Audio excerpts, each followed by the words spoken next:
Olha só, bom dia pessoal. A gente vai ver hoje especificamente Estados-membros e nós vamos ver algumas características e especificamente como é que eu crio, como é que a Constituição regula a criação de um Estado-membro.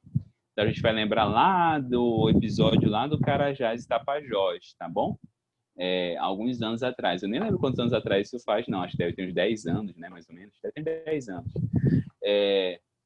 A gente vai ver qual é o procedimento, quais são os tipos de criação que a Constituição autoriza para um Estado-membro, tá bom?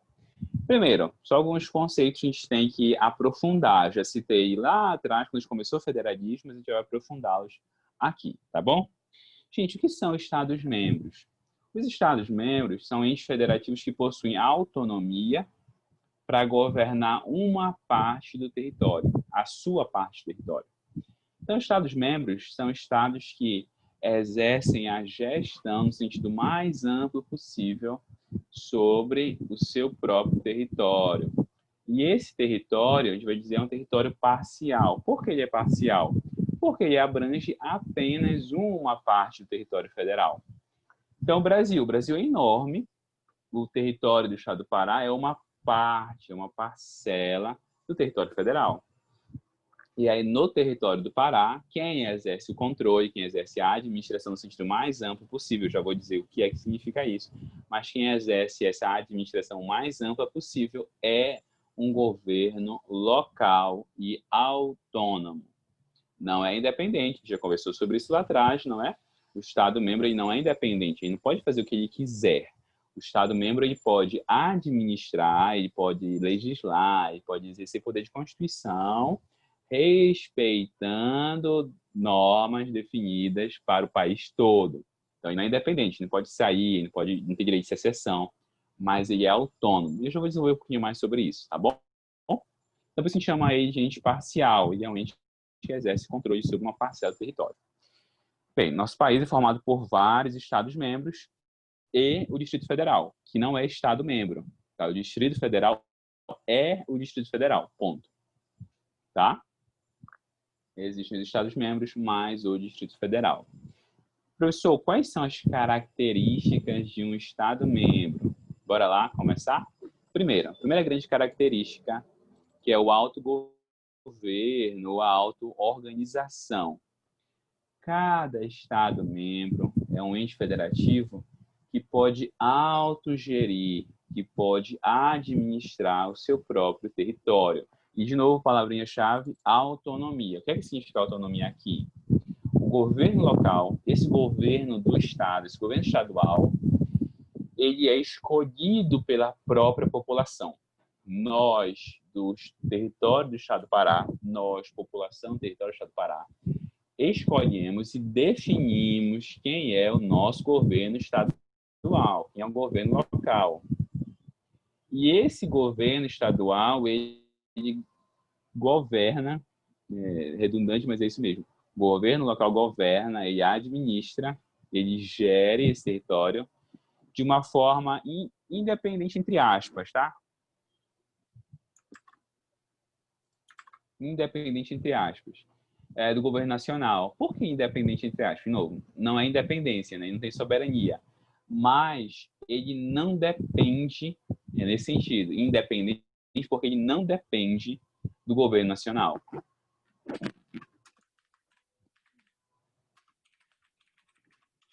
Tá bom? De uma forma não dependente do governo nacional.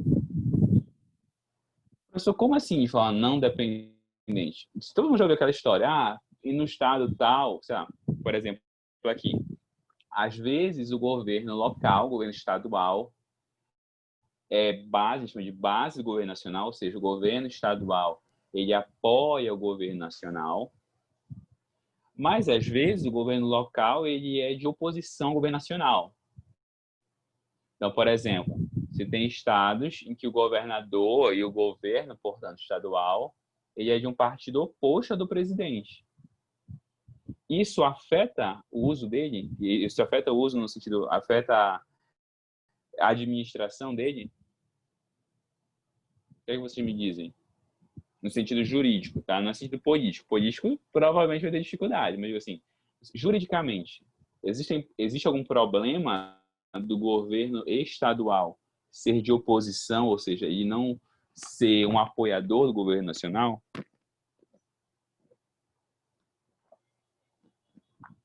juridicamente não tem problema.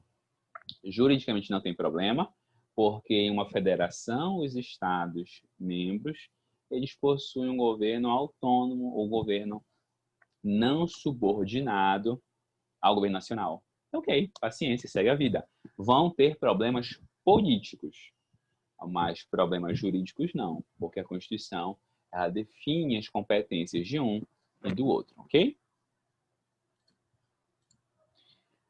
Por isso, gente, é por ser não dependente que a intervenção federal... Já ouviram falar em intervenção federal?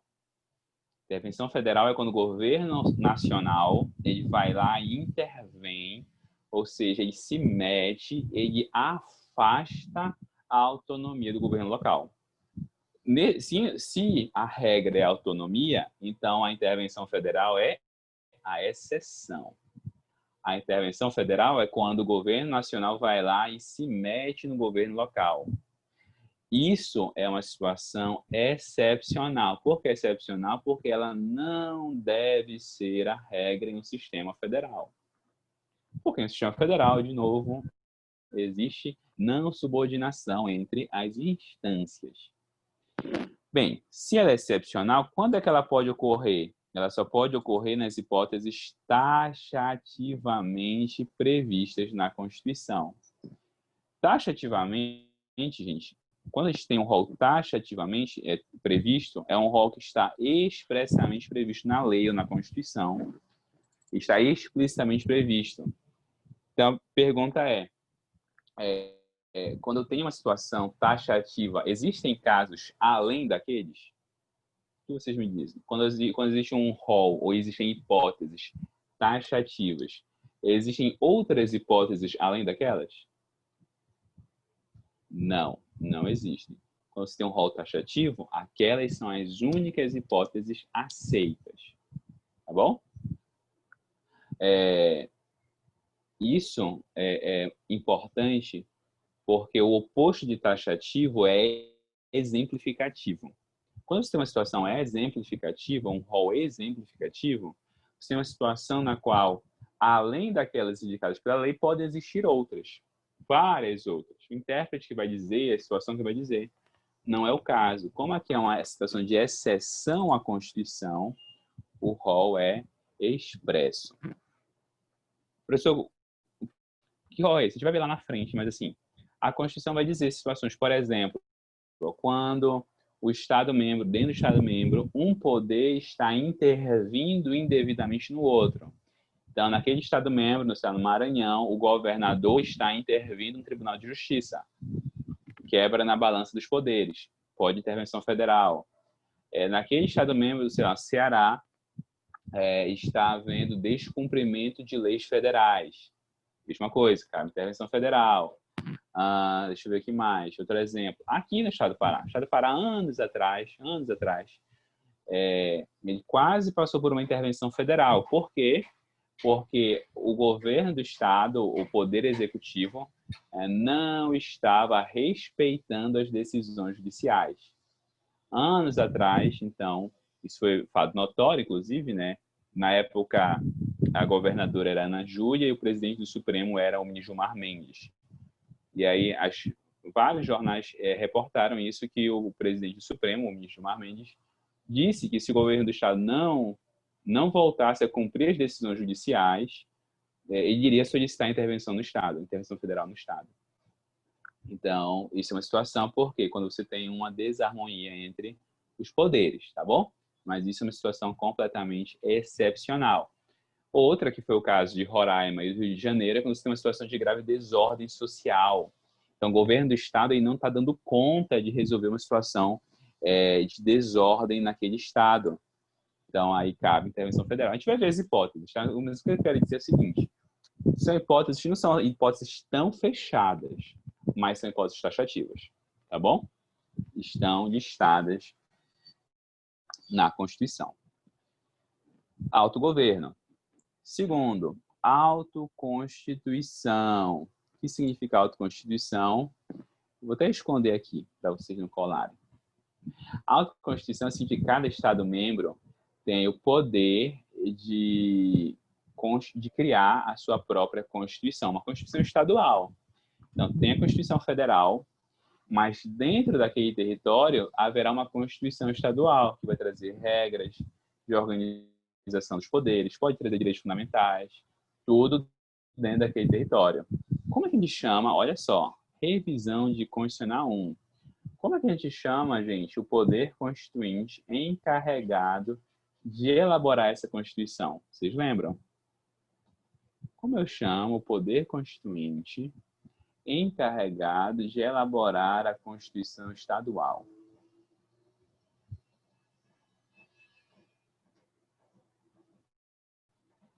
Alguma lembrança?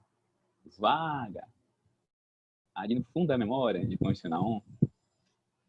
O nome desse poder, gente, é poder constituinte derivado decorrente, ou poder constituinte decorrente, que é o poder dos Estados-membros a elaborarem suas próprias constituições. Perfeito? Olha só, outra pergunta, ainda em autoconstituição. Professor, mas olha só, a Constituição Federal, quando você tem uma lei que viola a Constituição Federal, ela é uma lei inconstitucional. Uma lei estadual que viola a Constituição estadual também é inconstitucional? O que vocês acham? Existe inconstitucionalidade estadual? Será que existe uma inconstitucionalidade estadual? Resposta: sim, existe, tá bom? A Constituição estadual, ela também pode acabar sendo violada, e nesse caso a lei é inconstitucional. Mas agora eu vou esperar a resposta de vocês. Tá, quando você tem a Constituição Federal e aí ela é violada, essa é uma atribuição, a atribuição última de proteger a Constituição Federal é do Congresso Nacional, não, é do Supremo Tribunal Federal. A atribuição última de proteger a Constituição Federal é do Supremo Tribunal Federal. De quem é a atribuição, ou existe alguém que tem a atribuição de proteger a Constituição Estadual? O que vocês me dizem? Se existe, qual é esse órgão? Existe, não existe? Ou quem seria essa atribuição de zelar pela Constituição Estadual?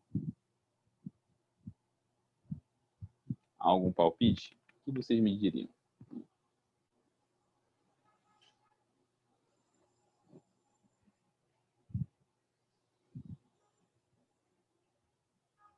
Isso, Janaína, excelente. Isso mesmo, é do TJ, o Tribunal de Justiça do Estado. O Tribunal de Justiça do Estado é o tribunal cuja atribuição é zelar pela Constituição Estadual. Uma delas, tá? Não é a única. Uma dessas, como Supremo, não é a única.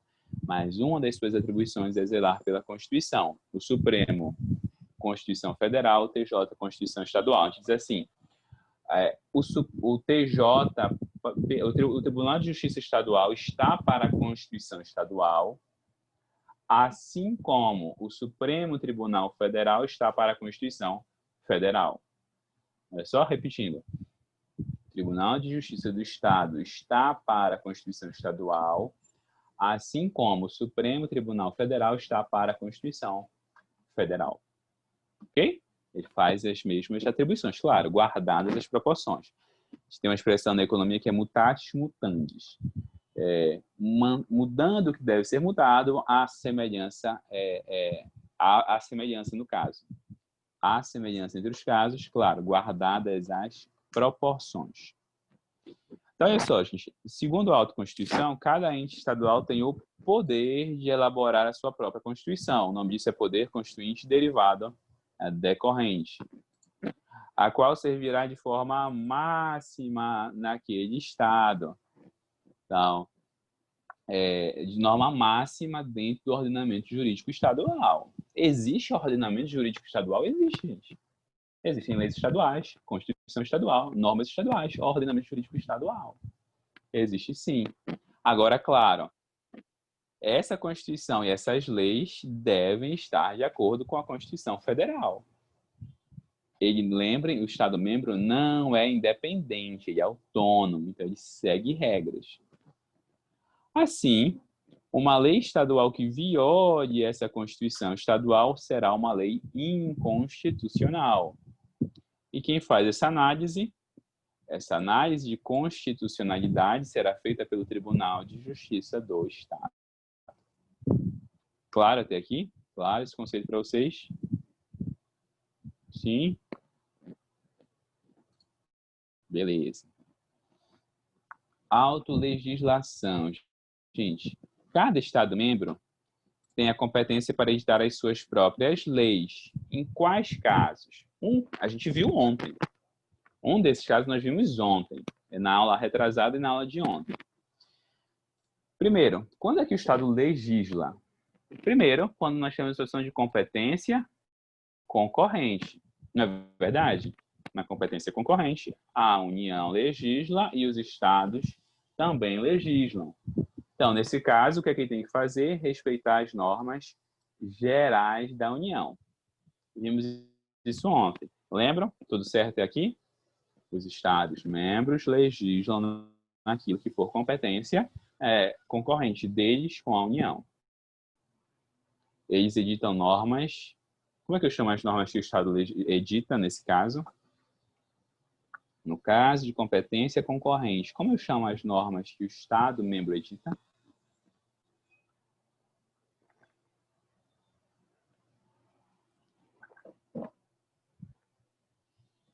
Já esqueceram? Não acredito nisso. Normas gerais e normas específicas. O Estado-membro vai editar as normas específicas. Então, enquanto a Constituição prevê normas gerais para a União, os Estados-membros editarão as normas específicas.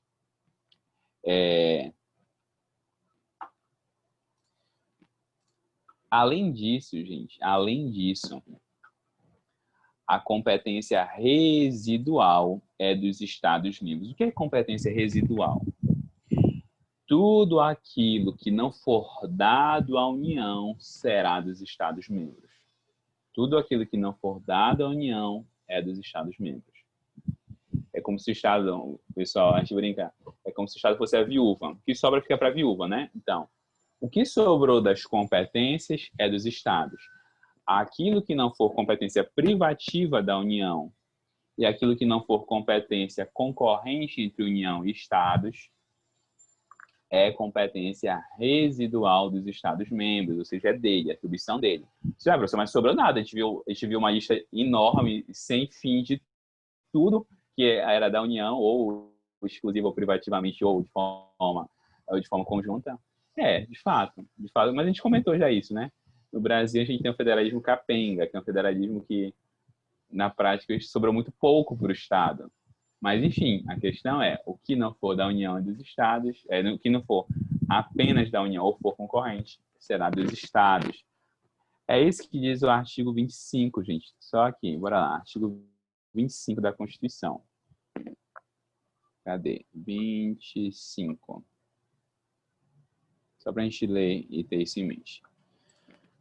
Caput.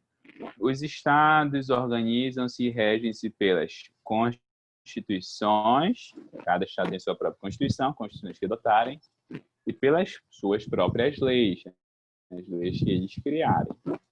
Observados os princípios desta Constituição. Nós já vimos observado o parâmetro constitucional. Ok. Parágrafo 1º. São reservadas aos Estados as competências que não lhes sejam vedadas por esta Constituição. Ou seja, tudo aquilo que sobrar é dos Estados-membros. Qual é o problema? É que sobra bem pouquinho. Sabe? Se a gente fosse pensar assim, a Constituição como testamento, aí o autor do testamento foi lá e disse, não, indicou todos os bens, aí disse, olha, o que sobrar é do fulano. O que sobrar é do fulano. Só que sobre o fulano são os trocados, porque ele distribui todos os bens dele. Ele tinha carro, casa, sei lá, e tinha casa na praia, e entregou tudo. Aí quando sobrou, o que sobrou foi quase nada. Então a Constituição diz, ó, o que sobrar é dos estados, mas não sobrou quase nada. Tá bom? Este é o problema. Este é o problema no nosso país. Então, as competências que não forem atribuídas à União são dos estados. Terceira grande característica, gente. Fonte própria de receitas. Cada estado-membro tem fontes próprias de recursos financeiros para que ele consiga desempenhar as suas funções, obviamente, né? Eu até usei isso como exemplo quando eu falei lá atrás disso. Você fez 18 anos, não trabalha, não tem nem estágio, você é independente, você não é independente, você não é. Você tendo 18 ou 12 é a mesma coisa, sem dinheiro, zero independência, zero autonomia. Você só pode ser preso. É o único risco que você corre a partir de 18 anos. Mas a sua vida não muda muito sem dinheiro. A mesma coisa para os Estados-membros. Para garantir o federalismo, a Constituição dá receitas próprias para os estados. Então, os estados têm tributos estaduais, como IPVA, mas aí também, olha só que interessante, a Constituição prevê, a gente vai ver isso, bens próprios para esses estados. Então, a Constituição vai dizer, olha, esses bens, esse patrimônio é seu, Estado. Então, ela dá bens para os estados. E ela dá, como eu disse, fontes tributárias próprias. Esse tributo aqui é seu, IPVA é seu, Estado. Além disso, a Constituição estabelece repasses obrigatórios. O que são repasses obrigatórios? A Constituição diz, olha, este tributo aqui é da União, mas parte dele será dada aos estados. Então, por exemplo, repasses obrigatórios em matéria de desoneração fiscal, imposto de renda tem uma parte dele que é repassada aos Estados-membros.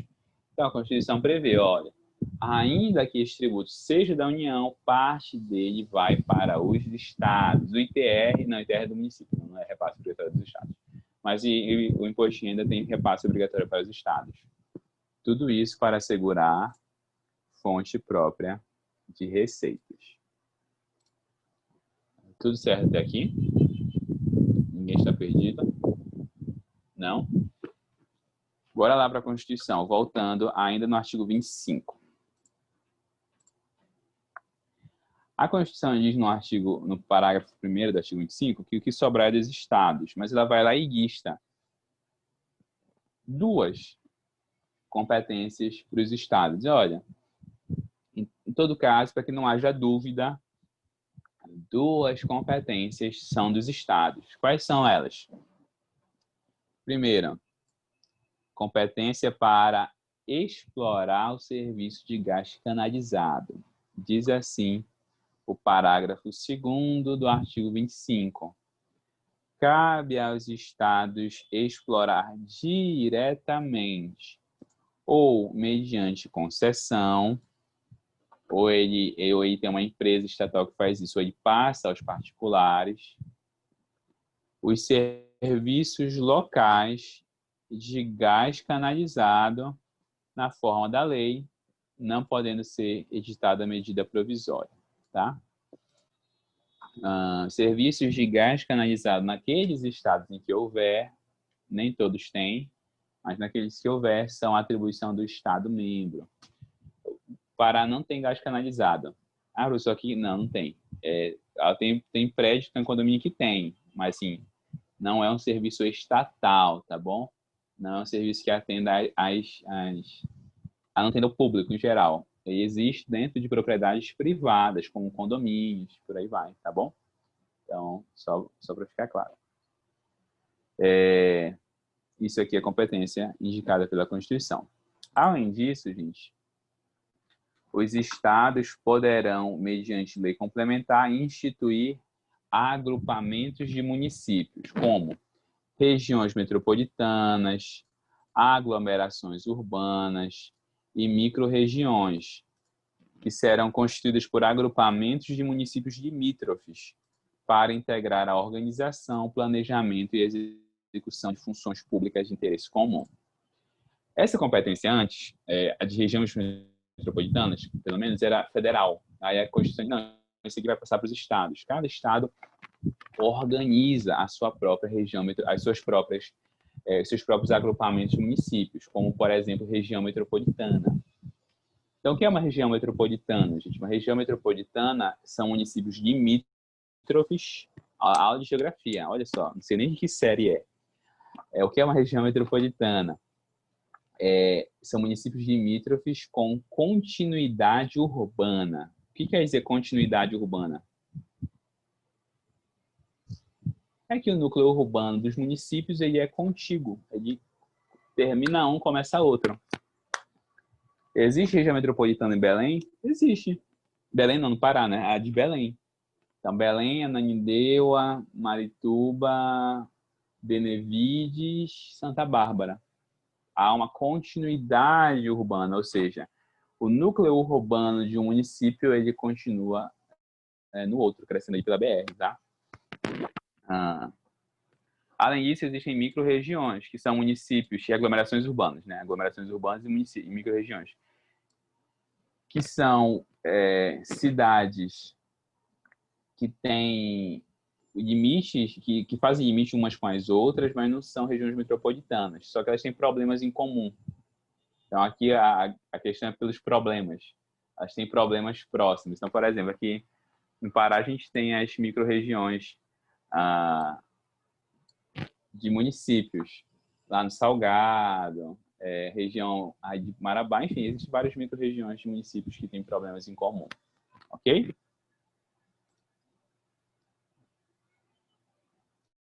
Só uma última observação, gente. Já antecipando uma coisa que a gente vai ver lá na frente.